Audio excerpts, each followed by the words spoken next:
अनिल देसाई यांचे निकटवर्तीय दिनेश बोभाटे यांच्या विरुद्ध कथित भ्रष्टाचार प्रकरणातला तपास सीबीआयनं बंद केलाय।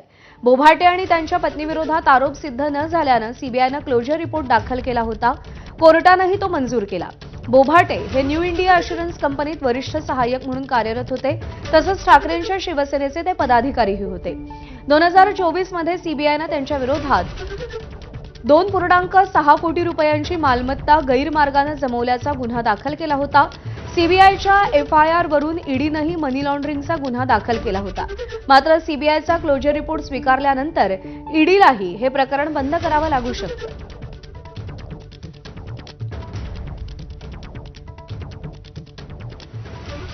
धाराशिवच्या जिल्हा परिषद सदस्यांच्या जात प्रमाणपत्रावरती आक्षेप घेण्यात आलाय।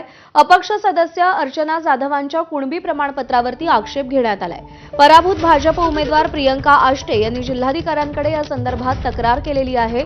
उमरगा तालुक्यातल्या तुरोरी गटातल्या निवडणुकीतला हा सगळा प्रकार आहे। अर्चना जाधवांनी बोगस कुणबी प्रमाणपत्र दिल्याची आष्टेंनी तक्रार केली आहे। अपक्ष सदस्य अर्चना जाधव सध्या भाजपच्याच सदस्यांसोबत सहलीवरती आहे। सदस्यत्व रद्द करण्याची आष्टेंनी जिल्हाधिकाऱ्यांकडे मागणी केली आहे। कर्नाटकातले असूनही अर्चना जाधवांनी हरळीचं रहिवासी प्रमाणपत्र मिळवलेलं आहे।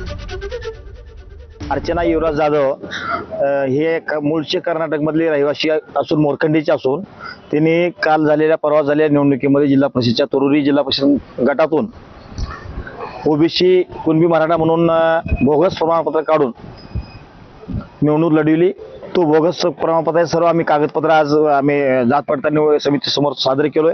त्यांनी तपासणी केलेली आहे। त्यांनी वेळ मागितला 8 दिवसाचा। 8 दिवसामध्ये निकाल होईल तपासून आणि पूर्ण बोगस करून निवडणूक लढविलेली आहे। असल्यामुळे आम्ही त्याच्यावर आता प्रमाणपत्र रद्द होणारच आहे, परंतु त्याच्यावर फौजदारी गुन्हा दाखल करायचा निर्णय आम्ही आज घेतलेला आहोत।